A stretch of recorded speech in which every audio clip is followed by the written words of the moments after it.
We live in interesting times. Today's stories. 80 graves have been vandalized at a French Jewish cemetery. French president reaffirms his support for Georgia's sovereignty.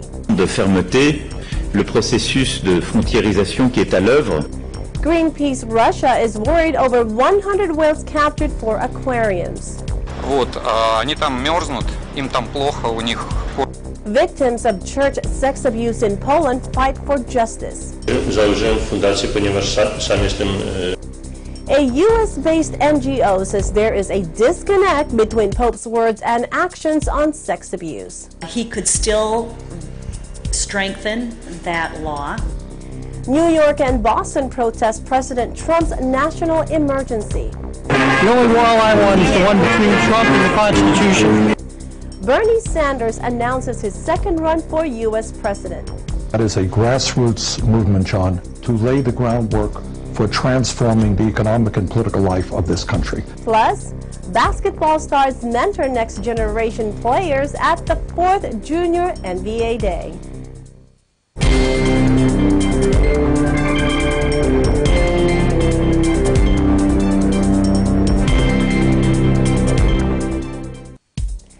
Hello everyone, I am Sarah Nachman, bringing you stories from around the globe, and this is Eagle News of Washington, D.C.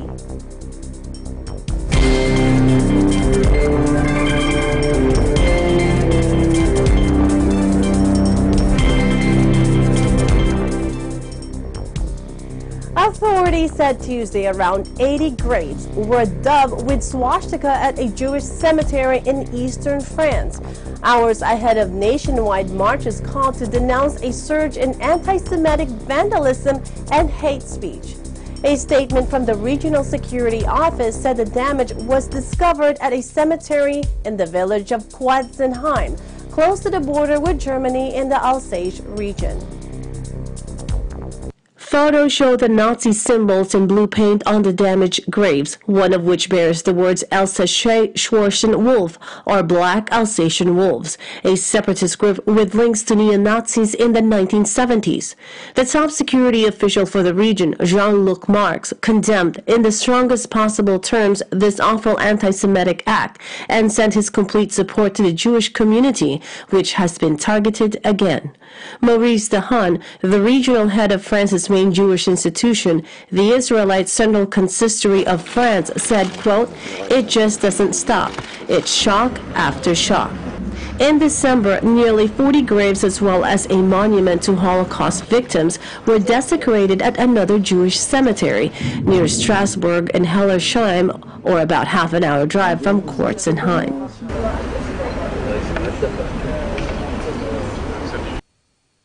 French President Emmanuel Macron reaffirms his country's support for Georgia's sovereignty and territorial integrity with its recognized international borders and calls on Russia to adopt a more constructive position on this subject. J'ai naturellement réitéré à Madame la Présidente l'assurance que la France continuerait à soutenir avec un engagement sans faille la souveraineté et l'intégrité territoriale de la Géorgie dans ses frontières internationalement reconnues. La politique d'engagement au bénéfice des populations de l'Abkhazie et de l'Ossétie du Sud-Est, à cet égard, est un pas important. Et nous serons là pour contribuer au succès de cette initiative et à la résolution du conflit dans son ensemble. La France a constamment rappelé la Russie à ses devoirs et a adopté une attitude plus constructive sur ce sujet.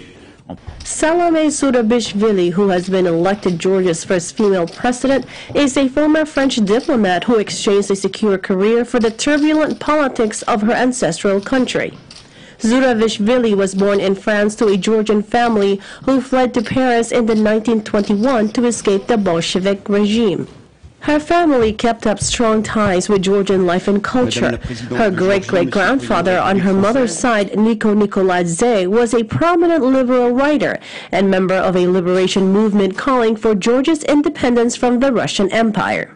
She studied international relations at the prestigious Paris Institute of Political Studies before launching a 30-year career as a diplomat, with posting to the United Nations and Washington as well as chair. In an interview with AFP last month, she said, "Decades ago, as a young French diplomat, I couldn't have imagined I would be running for the presidency of my ancestral homeland." Her diplomatic career came to an end after her posting as France's ambassador to Tbilisi in 2003, then led by President Edouard Shevardnadze.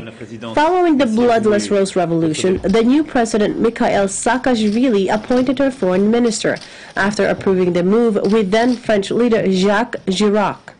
Saakashvili said at the time, quote, "She made a brilliant career in France, but she stayed a Georgian at heart and a true patriot." Merci, Monsieur le Président.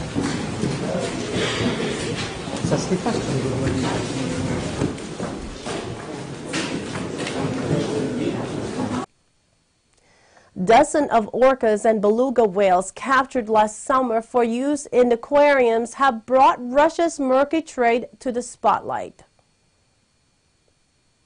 Russia is the only country where killer whales and beluga whales can be caught in the ocean for educational purposes. The legal loophole has been used to export the animals abroad, especially to satisfy a demand in China's growing network of ocean theme parks. Greenpeace has proposed to the Russian authorities to let the NGO provide technical assistance to the animals so they can survive until their release. Вот, они там мерзнут, им там плохо, у них кожные нарушения у многих касаток обнаружены, связанные с термотравмами и контактом со льдом. А сейчас большая разница дневных и ночных температур, и все проверки, которые туда приезжают, они приезжают днем, когда тепло, вот как сейчас, солнечно, а в ночное время там реально холодно, до минус 15, и животные, конечно, очень страдают. Мы предложили ведомствам и губернатору Приморья нашу техническую помощь. Мы готовы поставить термопушки и другие обогревательные устройства для того, чтобы касатки смогли здоровыми дожить до того времени, когда их можно будет выпускать. Сейчас, собственно, в Китае экономический бум. Там строительство океанариев, десятками строятся океанариумы, многие из них хотят заполучить касаток. Касатка — это как вишенка на торте, это прям вот украшение всего шоу. Вот, поэтому, конечно, спрос есть. До тех пор, пока будет спрос, будут нечистоплотные дельцы, которые будут пытаться их вывозить. Вот, да, начинается. Вот недавно прошла новость о том, что в Китае открыт виртуальный океанариум, когда люди могут все это видеть, одев очки виртуальной реальности, гораздо даже более интересно, и при этом животные не страдают. Наверное, будущее за этим.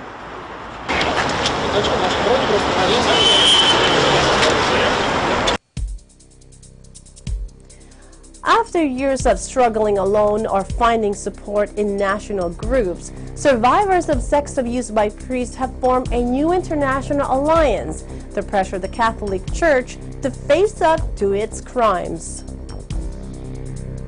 The group, called Ending Clerical Abuse, or ECA, brings together activists from dozens of countries on several continents and have been mobilized in Rome as Pope Francis hosts a hotly awaited summit on tackling the wave of child sex abuse scandals shaking the Catholic Church. Założyłem fundację, ponieważ sam jestem ofiarą księdza pedofila. Mając 13 lat byłem molestowany i przez wiele lat to ukrywałem. Sam w sobie bałem się, miałem duże poczucie winy. Właśnie spotkałem drugie osoby skrzywdzone. Przyszła mi myśl właśnie założenia fundacji. No i tak też się stało. No. W Kościele widać jakieś ruchy pozorne, ale tak naprawdę brak dobrej woli. Miała powstać biała księga, która nie powstała, miał powstać na jesieni raport, którego nikt nie widzi. Teraz czekamy, prawdopodobnie ma coś się pokazać w czerwcu, a tak naprawdę to nie wiemy co. Czyli Kościół tak naprawdę nie robi nic. Jeśli robi, to są to tylko naprawdę takie bardziej zabiegi PR-owskie. Także skala jest przeogromna. My szacujemy, że to są tysiące ofiar w całym kraju. I mapa właśnie pokazuje nam to, w jakich miastach, czy księża byli skazani, czy to są zgłoszenia ofiar, czy też z artykułów prasowych dowiedzieliśmy się o sprawcach. No, Polska jest takim samym krajem, jeśli chodzi o wiernych, czy o Kościół, jak Irlandia, Chile, czy też wiele innych krajów, tylko tam już społeczeństwo przeszło ten kryzys, czyli zmierzyło się ze złem w Kościele i coraz bardziej staje po stronie ofiar. I w Polsce jest podobnie, właśnie to, co wspomniałem. Nadchodzą takie zmiany, że społeczeństwo już daje nam wiarę. The group's objectives include forcing the church to take a zero-tolerance approach to pedophilia, working to overturn the statute of limitation on abuse cases, and supporting victims in areas where speaking out remains difficult, such as various African and Asian countries. Up next, a U.S.-based NGO says there is a disconnect between Pope's words and actions on sex abuse. New York and Boston protest President Trump's national emergency. Bernie Sanders announces his second run for U.S. president. Eagle News, Washington, D.C. will return in a moment.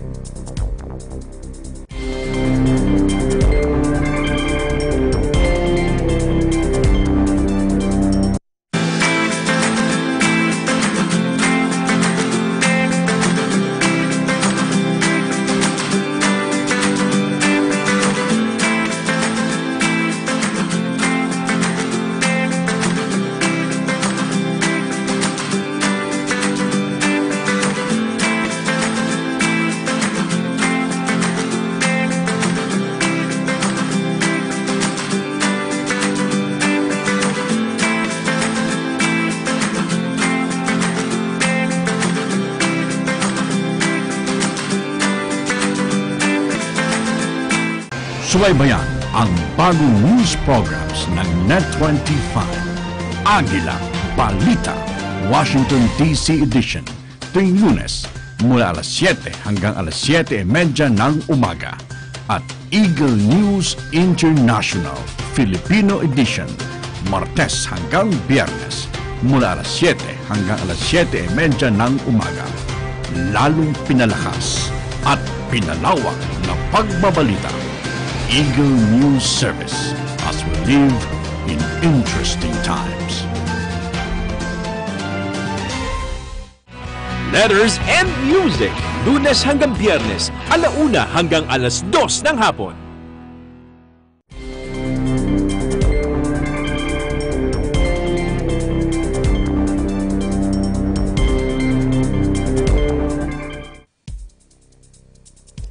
Welcome back. You are watching Eagle News, Washington, D.C. A U.S.-based group that compiles data on sexual abuse by Catholic clerics and bishops accused of covering it up fears that a bid by Pope Francis to tackle the scandals is a case of too little, too late. Speaking ahead of a Vatican summit of bishops this week to discuss the crisis, Ann Barrett Doyle, co-director of BishopAccountability.org, complained of a, quote, disconnect between the pontiff's strong statements and his actions. Canon law has to be changed, not tweaked, not modified, but fundamentally changed so that it stops prioritizing the priesthood of ordained men over the lives of children and vulnerable adults who are sexually assaulted by them. He has not enacted a systemic change unless you count the motu proprio. What he could, you know, that doesn't seem to have a lot of teeth or a lot of muscle, I guess is the better analogy. He could still strengthen that law and start removing bishops and start laicizing bishops who are enablers. The non-governmental organization is taking part in a counter-summit of victims running alongside the Vatican event. In our own Archdiocese of Boston, Massachusetts, for example, a couple of years ago, I guess it was, that letter was sent to Cardinal O'Malley from an outsider that knew quite a bit of details about McCarrick's abuses. And there's a person at the Boston Archdiocese, I guess, who's one of his responsibilities is to read the mail that comes in. And either he was directed not to or he made the decision on his own that this letter that had really troubling information about Cardinal McCarrick did not need to be passed on to Cardinal O'Malley. Hundreds of people gathered in Union Square, New York, and in Boston, Massachusetts to protest against President Donald Trump's decision to declare a national emergency to fund a wall on the southern border with Mexico, as 16 U.S. states have also sued the administration over the decision.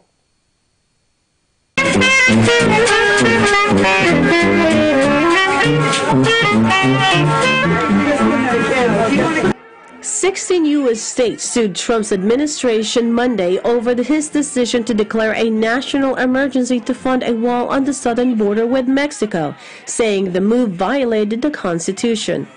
The lawsuit filed in a federal court in California said the president's order was contrary to the presentment clause that outlines legislative procedures and the appropriations clause, which defines Congress as the final arbiter of public funds. The move had been previously announced by Javier Becerra, the Attorney General of California, who said his state and others had legal standing because they risk losing monies intended for military projects, disaster assistance, and other purposes. Several Republican senators have decried the emergency declaration, saying it establishes a dangerous precedent and amounts to executive overreach. California, Colorado, Connecticut, Delaware, Hawaii, Illinois, Maine, Maryland, Michigan, Minnesota, Nevada, New Jersey, New Mexico, New York, Oregon, and Virginia are party to the complaint seeking an injunction. The complaint said, quote, use of those additional federal funds for the construction of a border wall is contrary to Congress' intent in violation of the U.S. Constitution, including the presentment clause and appropriations clause. It added that Trump had veered the country toward a constitutional crisis of its own making. The document read, Congress has repeatedly rebuffed the president's insistence to fund a border wall, recently resulting in a record 35-day partial government shutdown over the border wall dispute. After the government reopened, Congress approved and the president signed into law a $1.375 billion appropriation for fencing along the southern border. But Congress made clear that funding could not be used to build President Trump's proposed border wall. The complaint added that the Department of Homeland Security had violated the National Environmental Policy Act by failing to evaluate the environmental impact of the wall in California and in New Mexico. Friday's declaration enables the president to divert funds from the Pentagon's military construction budget and other sources. The only wall I want is the one between Trump and the Constitution. Facilities. Yes. We will not be silent. Say it with us. We will not be silent. Senator Bernie Sanders on Tuesday launched his second bid for the White House, taking direct aim at Donald Trump in an announcement that calls the U.S. president a, quote, pathological liar. 77-year-old Sanders joined an already crowded field of candidates seeking to win the Democratic nomination and take on President Donald Trump in 2020. He made the announcement in a radio interview with a station from his home state of Vermont. I am going to run for president. That's correct. We're going to win. We are going to also launch what I think is unprecedented in modern American history, and that is a grassroots movement, John, to lay the groundwork for transforming the economic and political life of this country. That's what's different. The self-described Democratic Socialist gave an outline Tuesday of how he will campaign. He said, quote, what I promise to do is, as I go around the country, is to take the values that all of us in Vermont are proud of, a belief in justice, in community, in grassroots politics, in town meetings. That's what I'm going to carry all over this country. In a video announcing his candidacy, Sanders called Trump pathological liar and a racist. Sanders said, we are living in a pivotal and dangerous moment in American history. We are running against a president who is a pathological liar, a fraud, a racist, a sexist, a xenophobe, and someone who is undermining American democracy as he leads us in an authoritarian direction. He said, now more than ever, we need leadership that brings us together, not divides us up. He also highlighted policies he will advocate on the campaign trail: healthcare for all, raising the minimum wage to a living wage, and combating climate change. Sanders, an independent who caucuses with Democrats, made an unsuccessful bid for the presidency in 2016, losing out to Hillary Clinton, who in turn was defeated by Donald Trump.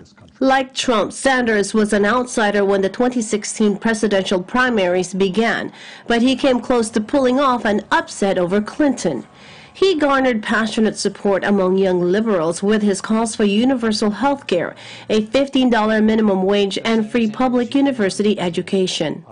In the video, Sanders said the policies that he advocated during the 2016 campaign have made their way into the political mainstream, and that it is now time to complete that revolution. He said, quote, "All of these policies and more are now supported by a majority of Americans.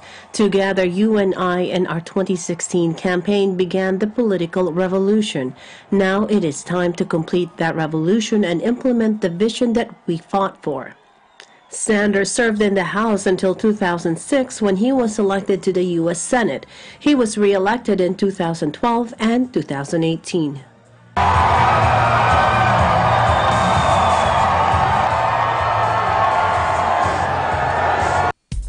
Basketball stars mentor next generation players at the 4th Junior NBA Day.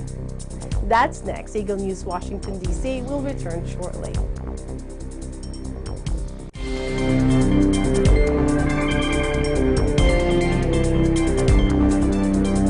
Ako po si Earl Bringas at iniimbitahan namin kayo makiisa sa gaganaping blood donation drive ng Eagle Broadcasting Corporation. Dugong alay, pandugtong ng buhay. Ngayong Biyernes, February 22, 2019, 9 a.m. to 4 p.m. sa atrium ng Eagle Broadcasting Corporation, building number 25 Central Avenue, Culiat, Quezon City. Makiisa po tayo.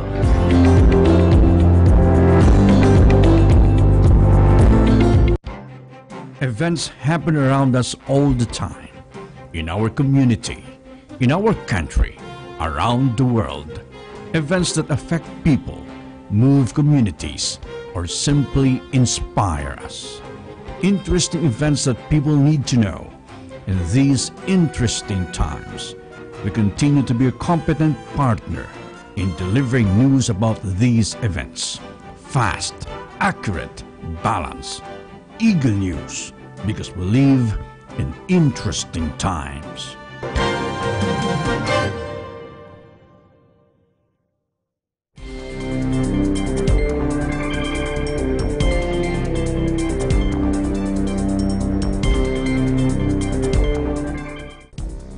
This is Eagle News, Washington, D.C. I am Sarah Nachman. Today's basketball stars mentor and inspire next-generation players at the 4th Junior NBA Day. Eagle News Sports correspondent Norma Castro with a story. 1,500 boys and girls from the Charlotte-Mecklenburg Schools, Wilmington Boys and Girls Club, and Bridge 2 Sport gather for the 4th Annual Junior NBA Day. Current and past NBA All-Stars will lead these kids in basketball clinics, which lead to stronger fundamentals in basketball, as well as core values of the game. Let's check out what the Junior NBA Day has in store for these young ladies and gentlemen. The 4th Annual Junior NBA Day featured NBA stars Stephen and Seth Curry, Blake Griffin, and Kemba Walker. They taught the local youth passing, dribbling, shooting, and movement skills during the event. The players also served as mentors to the participants at each station to build their confidence and self-esteem.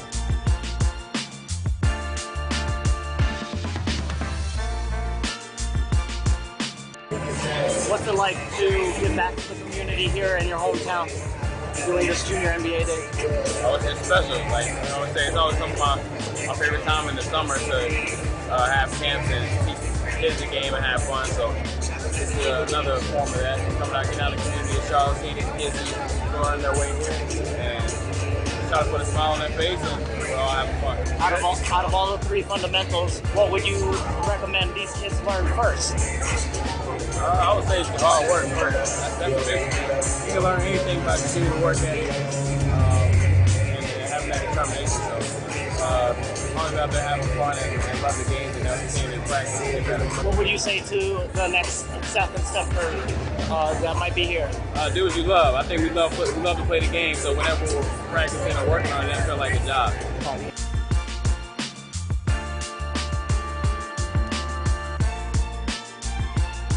Fun was had for everyone at this event, and each year will bring more and more fun to the kids in the local areas that the Junior NBA event is involved in.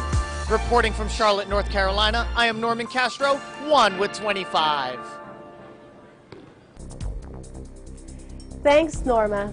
That is today's Eagle News Washington, D.C. Join us again tomorrow as we bring stories that matter to you. Visit our website at Eaglenews.PH and EagleNewsAlive.com. Like us on Facebook, follow us on Twitter at twitter.com/EagleNewsPH. On behalf of Eagle News Washington, D.C., thank you for watching. I am Sarah Nachman, and I am 1 with 25.